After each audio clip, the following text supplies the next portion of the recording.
Demokrasi. Silakan. Assalamualaikum warahmatullahi wabarakatuh. Saya tadi ada pelancaran karnival jualan di Sunshine bawah sana.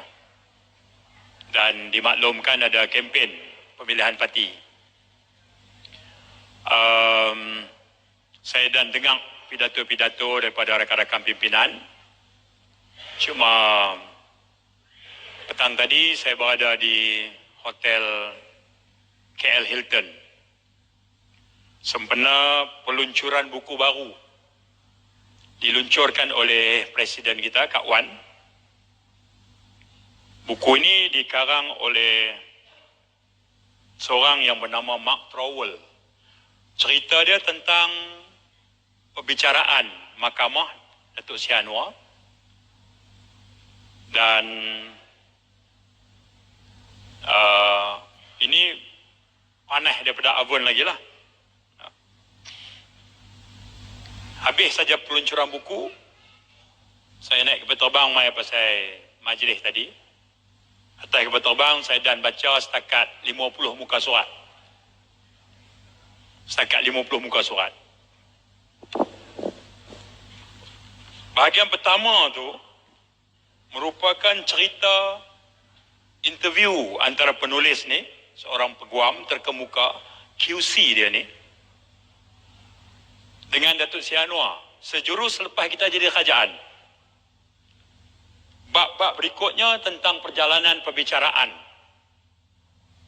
yang penuh dengan kecacatan dan tempang yang membawa kepada Datuk Seri Anwar disumbat dalam penjara. Satu yang menarik, dia turut memasukkan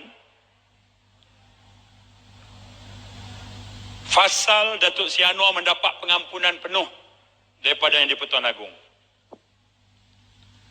Dan dalam tulisan itu, Datuk Seri Anwar memetik bagaimana perbualan dia dengan Yang di-Pertuan Agong.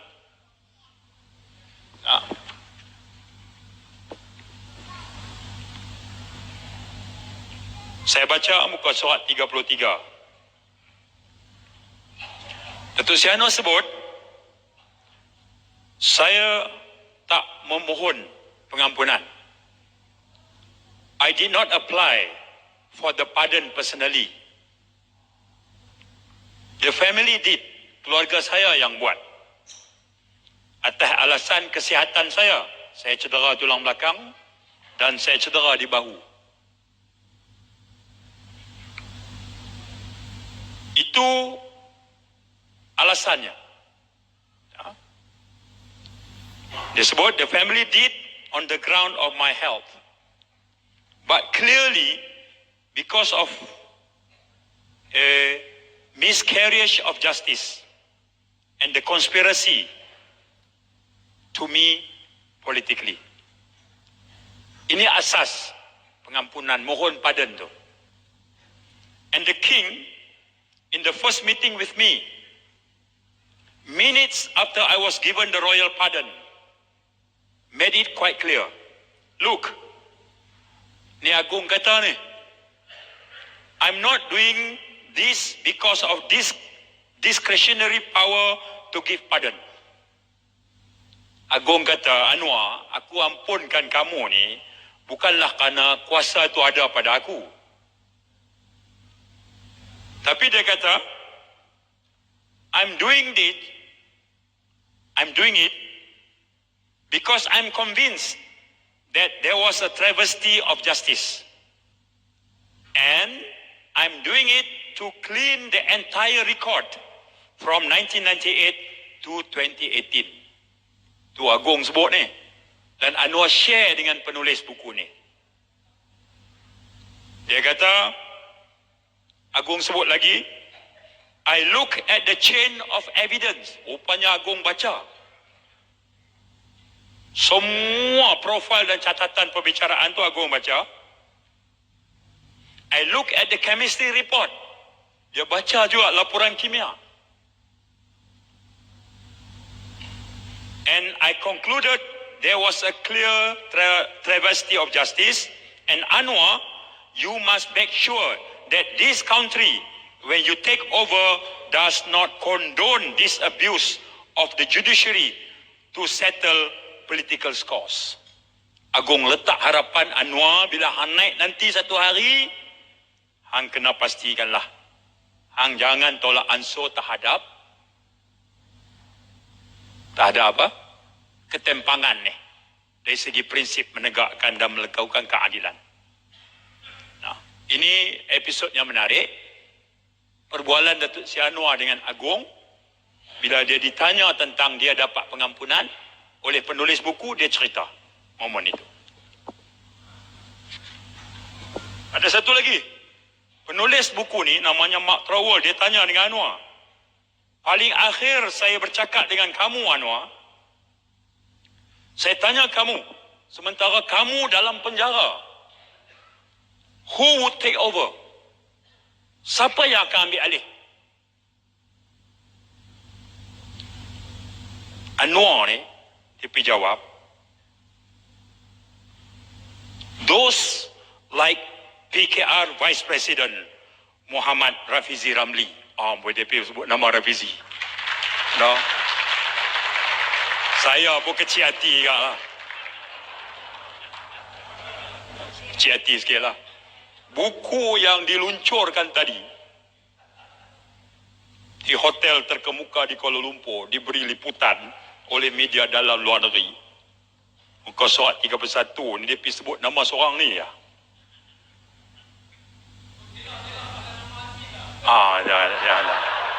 Itu janganlah hampa pun. Aku Sesi Agong. Ni aku cerita pasal buku.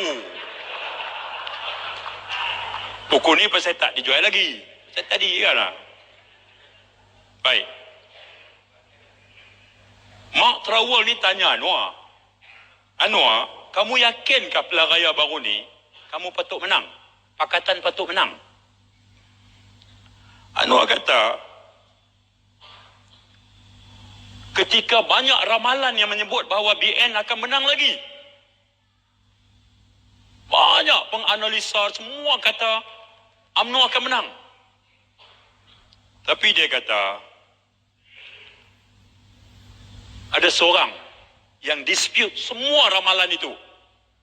Sekali lagi dia abang, Muhammad Rafizi Ramli, who disputed some of the projected election figures because of the groundswell of support and the anger against this and the corruptions were correct.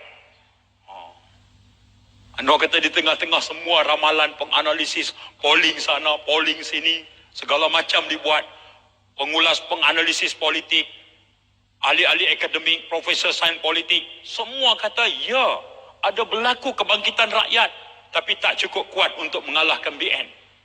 Tiba-tiba di celah-celah itu dia kata, naik Presiden Keadilan yang nama Rafizi ni kata, dia dispute semua tu. Sebab dia kata, Rafizi ni dah bergerak di bawah dan dapat merasa arus perubahan yang begitu kuat di bawah. The price hike was so severe. Rafizi habaq kat dia. Anwar dalam penjara. Kebetulan satu hari, saya tulis kepada penjara, saya kata saya nak melawat Anwar, boleh tak? Penjara kata boleh. Bila dia kata boleh, saya kata saya nak buat kawan, boleh tak? Penjara kata boleh.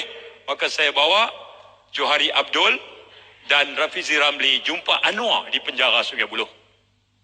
Masa itulah Rafizi bentangkan semua dapatan dia. Invoke. Bentang kat Anwar. Anwar dengar. Rupanya dia ingat benda tu. Bila Mark Trowell tulis buku, Anwar cerita habis. Ketika semua meramalkan sebelum pilihan raya BN menang, ada seorang ya yang mengatakan BN akan kalah. Rupanya dia ingat laporan dia disampaikan di penjara masa itu. Rafizi lah sampai kat Anwar. Jo dah, dia teriak jumpa Anwar. Jo ni nampak dia cengeng badan besar. Saya bawa dia jumpa Datuk Seri Anwar dalam penjara. 5 minit dia teriak, dia kata apa lagi? Dia kata Jo tu. Pasal sayang dia, kasih dia kat Anwar. Tapi Rafizi, dia sampaikan pembentangan itu. Dulu lah boleh cerita lah kan. Dulu tak boleh cerita lah. Kami masuk. Lepas pada itu selang 2 minggu saya masuk. Selang 2 minggu saya masuk. Selang 2 minggu saya masuk. Pasal Datuk Seri Anwar mesti mendapat maklumat yang terkini. Baik. Satu, tentang dialog dia dengan Agong. Yang kedua, ada seorang saja yang dispute semua ramalan-ramalan sebelum pilihan raya, dan ternyata ramalan yang diletak oleh Rafizi itu betul. Ada satu lagi saya nak sebut. Pasal Datuk Alim kata tadi 4 minit.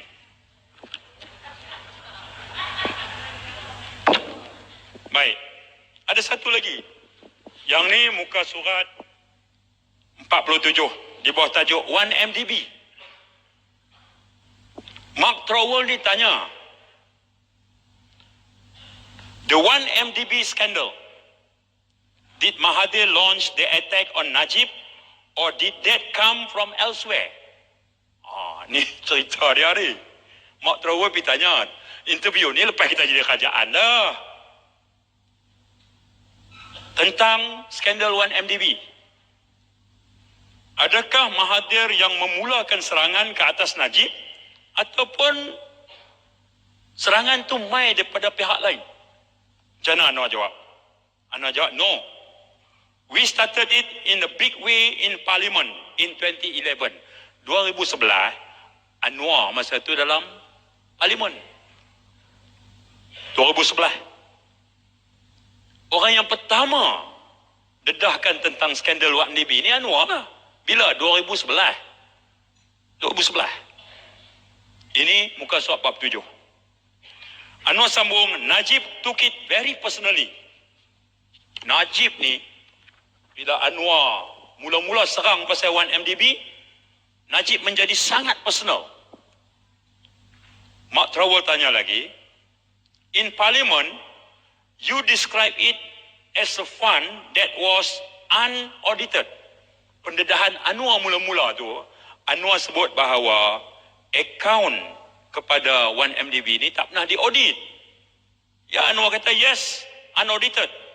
It was extraordinary that a sovereign fund would keep funds in the Cayman Islands. And then there were dubious deals, Petro-Saudi, which was a Saudi Arabian oil producer that received funds, was not a credible company. We raised this in Parliament. Anwar yang mula-mula bangkit. Anwar mula-mula bangkit. Mark Trowell tanya Anwar, what was the government response? Anwar jawab, of course, at that time, those in UMNO were against us. They were all defending it in 2013 election. UMNO ni pakat ganyang kita balik lah. Pertahan habis-habisan masa 2013 pilihan raya tu. 1MDB bukan cerita 2018, 2013 lagi. Kemudian Anwar kata, after me,